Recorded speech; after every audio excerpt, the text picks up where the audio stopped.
ఓం శ్రీ గణేశాయ నమః. ఓం శ్రీ విష్ణురూపాయ నమఃశివాయ. నమస్కారం అండి. ఎవరైతే ఈ వీడియోని చూస్తున్నారో లైక్ చేయండి, షేర్ చేయండి, సబ్స్క్రైబ్ చేసుకోండి. మరియు ఈ ఒక వీడియో పైన మీ అభిప్రాయాలని కామెంట్ రూపంలో మాకు తెలియచేయండి. ముఖ్యంగా కుజ స్తంభనం గురించి ఈ ఒక వీడియోలో చెప్పుకుందాం. గోచారంలో కావచ్చు, అంటే ప్రాపంచిక విషయంలో కావచ్చు, తర్వాత ద్వాదశ రాశుల వాళ్ళకి ఎలాంటి ఒక ఫలితాలు వస్తున్నాయి అని తెలుసుకునే ప్రయత్నం చేద్దాం. ముఖ్యంగా కుజుడు ఒక ఇంటి నుంచి, అంటే ఒక రాశి నుంచి మరొక రాశికి మారడానికి కేవలం 45 రోజులు మాత్రమే తీసుకుంటాడు. అయితే ఈ ఒక 2024-25 సంవత్సరంలో స్తంభించబోతున్నాడు. అంటే ఒకే ఇంట్లోనే స్ట్రక్ అవ్వడం అని అర్థం. సో ఆగస్టు 27వ తేదీ కుజుడు మిథున రాశికి వచ్చాడు. అక్టోబర్ 21వ తేదీ ఆయన కర్కాటక రాశికి వెళ్తున్నారు. కర్కాటక రాశికి వెళ్తూ 9 డిగ్రీల వరకు వచ్చిన తర్వాత, అంటే ఒక రాశిలో 30 డిగ్రీలు ఉంటుంది.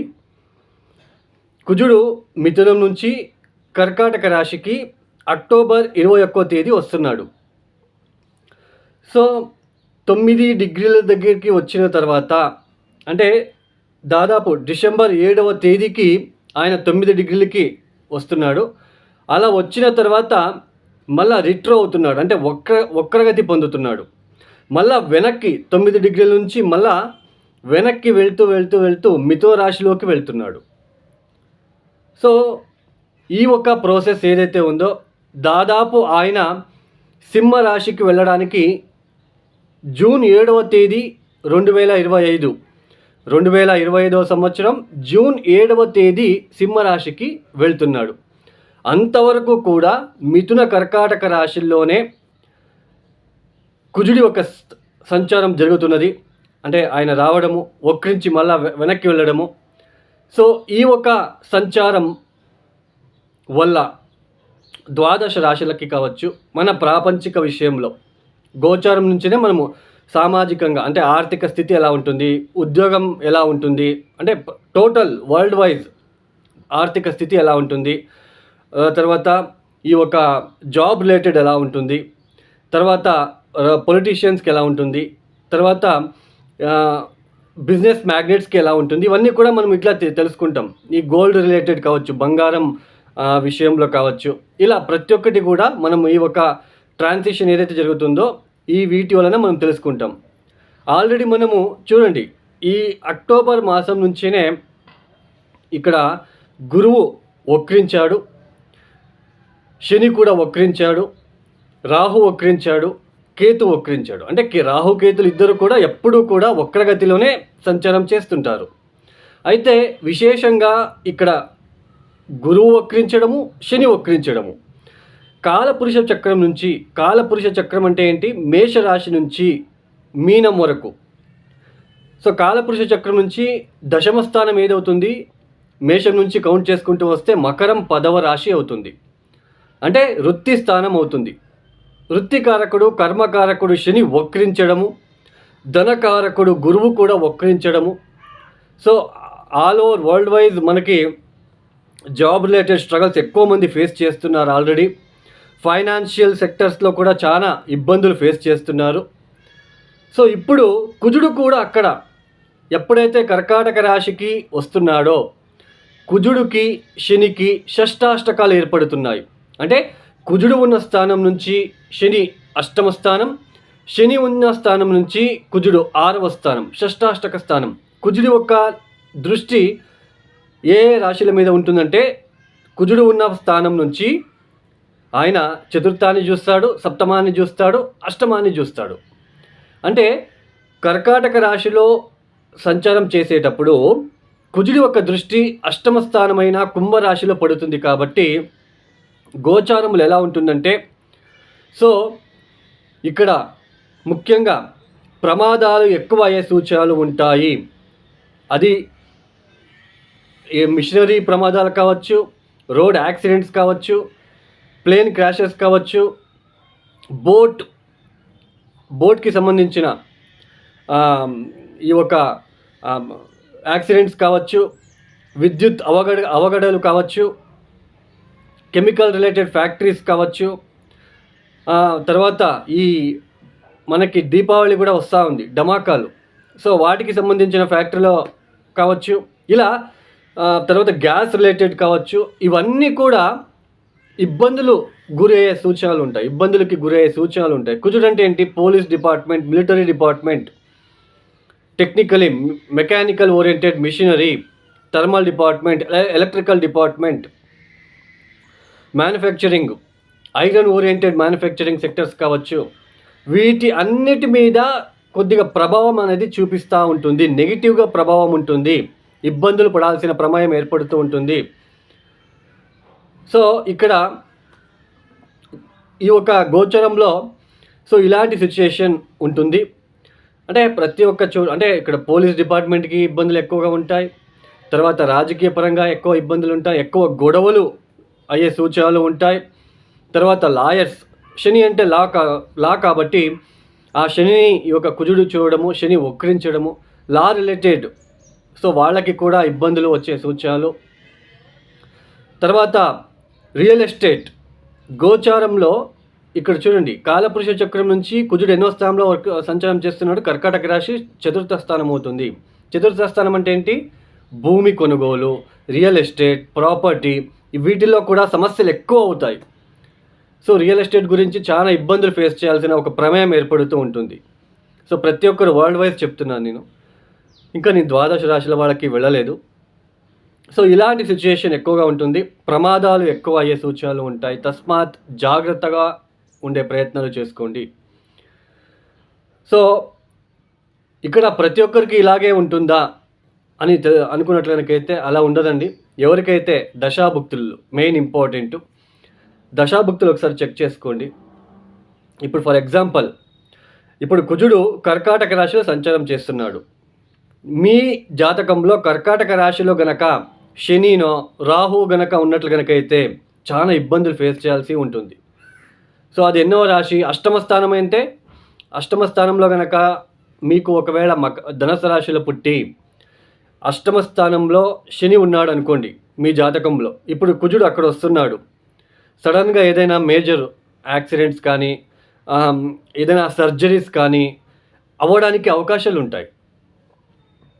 అదే చతుర్థ స్థానం తీసుకోండి, చతుర్థ స్థానంలో శని ఉన్నాడు అనుకోండి, సో అక్కడ కుజుడు వస్తున్నాడు, ఏదైనా అన్ఎక్స్పెక్టెడ్ ప్రాపర్టీ రిలేటెడ్ లాసెస్ కావచ్చు, మదర్ ఓరియంటెడ్ ఇబ్బందులు కావచ్చు, కంఫర్ట్ కోల్పోవడం కావచ్చు, ఇలాంటివి ఎక్కువగా ఉంటాయి. అంటే దశాభుక్తిని చూసుకోండి. సో అక్కడ మీరు దశాభుక్తులు మీ జాతకంలో ఎలాంటి సిచ్యుయేషన్ ఉంది, ఎవరికైతే కుజ దశ, కుజ అంతర్దశ, కుజ ప్రత్యంతర దశలో జరుగుతూ ఉంటాయో, సో అక్కడ మీరు ఈ ఒక గోచారంలో ఉంటున్న స్థానానికి, మీ జాతకంలో ఉంటున్న స్థానానికి ఇవన్నీ కూడా మ్యాచ్ చేసుకున్నట్లయితే సో మీకు రిజల్ట్ అనేది ఈజీగా తెలిసిపోతుంది.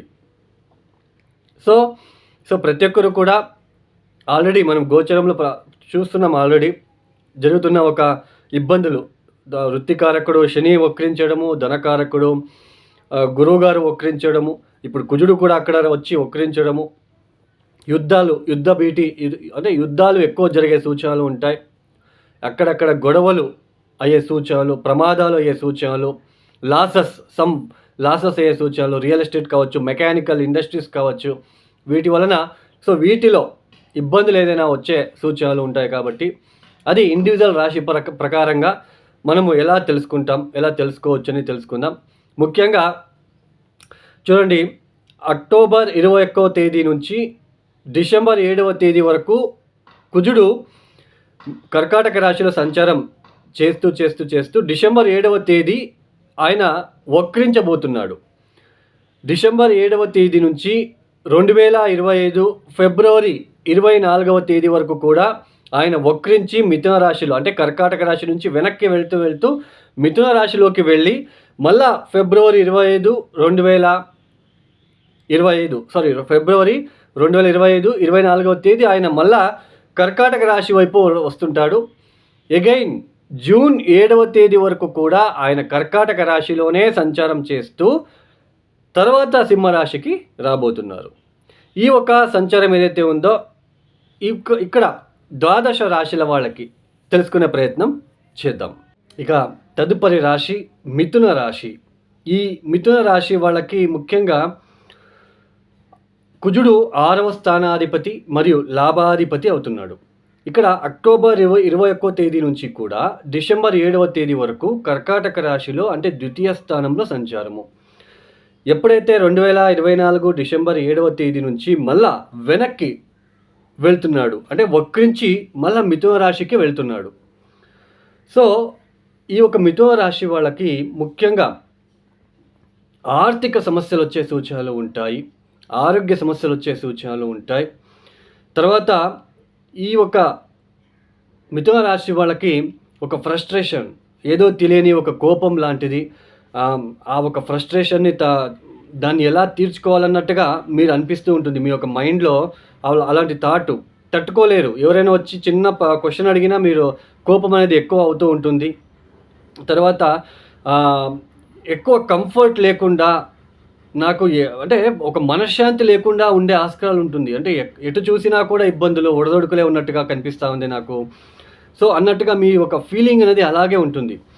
ఒకవేళ ఈ సమయంలో కనుక మీకు కుజ మహాదశ కనుక జరుగుతూ ఉన్నట్లు కనుకైతే, కుజ దశ కావచ్చు, కుజ అంతర్దశ కావచ్చు, కుజ ప్రత్యంతర దశ కావచ్చు జరుగుతున్నట్లు కనుకైతే ప్రాబ్లమ్స్ అనేది మరిన్ని ఎక్కువ అయ్యే సూచనలు ఉంటాయి. ఫ్రస్ట్రేషను, కోపము, తర్వాత ఇంట్లో వెళ్ళినా గొడవలు, బయట చూసినా గొడవలు, మిమ్మల్ని ఇబ్బంది పెట్టే వాళ్ళు ఎక్కువగా ఉంటారు. ప్రతి పనిలో కూడా ఆటంకాలు, తర్వాత తండ్రితో కూడా కొన్ని ఆటంకాలు వచ్చే సూచనలు, హయ్యర్ ఎడ్యుకేషన్లో ఆటంకాలు. సో ఇలాంటివి ఎక్కువగా కనిపించడానికే అవకాశాలు ఉంటాయి. తర్వాత స్నేహితుల ద్వారా నష్టపోవడం లాంటిది లేదా మోసపోవడానికి అవకాశాలు ఉంటాయి. తర్వాత ఇక్కడ ముఖ్యంగా ద్వితీయ స్థానం అంటే ఏంటి, మనం మాట్లాడే స్వభావము, మనం భోజనం చేసే ఒక స్వభావం కావచ్చు. తర్వాత మనకి ఫైనాన్షియల్ వెల్త్ ఇండికేషన్ చేస్తుంది సెకండ్ హౌస్. తర్వాత ఫ్యామిలీ రిప్రజెంట్ చేస్తుంది సెకండ్ హౌస్. ఇవన్నీ కూడా కోల్పోవడానికి అవకాశాలు ఉంటాయి.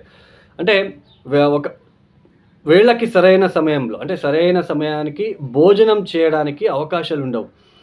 సో తర్వాత ఫ్యామిలీలో ఒక అనర్థాలు, అపార్థాలు రావడానికి అవకాశాలు ఉంటాయి. తర్వాత వెల్త్, అంటే డబ్బు కూడబెట్టిందంతా కూడా ఇక్కడ ఏదో ఒకటి వేస్ట్ ఎక్స్పెండిచర్ కావచ్చు, లేదా హాస్పిటల్కి సంబంధించిన విషయానికి కావచ్చు, ఇట్లా వేస్ట్ ఎక్స్పెండిచర్ అవ్వడానికి ఛాన్సెస్ ఉంటాయి. అంటే మిథున రాశికి ఇది అంతా, ఈ ఒక ట్రాన్సిషన్ ఏదైతే కుజస్తంభనం ఉందో ఇది చాలా ఇబ్బంది పెట్టే రకంగా మీకు ఉంటుంది. కాబట్టి ఈ తప్పనిసరిగా ఈ మిథున రాశి వాళ్ళు ఈ కుజగ్రహ దోష నివారణ కోసం పరిహారాలు చేసుకోవాలి. సో ఆ ఫ్రస్ట్రేషన్ను, ఆ ఒక కోపతాపాలకి పోకుండా, ఫైనాన్షియలీ ఎవరిని నమ్మకుండా, తర్వాత జాగ్రత్తగా వెహికల్ డ్రైవింగ్ చేసేటప్పుడు కూడా జాగ్రత్తగా ఉండే ప్రయత్నము. సో ఇవన్నీ, తర్వాత ఓవర్ కాన్ఫిడెన్స్తో వెళ్లకుండా, తర్వాత నీళ్ళల్లో గనక మీరు ప్రయాణాలు చేస్తున్నట్లు కనుకైతే బోట్లో కావచ్చు, లేదా స్విమ్మింగ్ హాబీ ఉన్నవాళ్ళు చాలా జాగ్రత్తగా ఉండే ప్రయత్నం చేసుకోండి.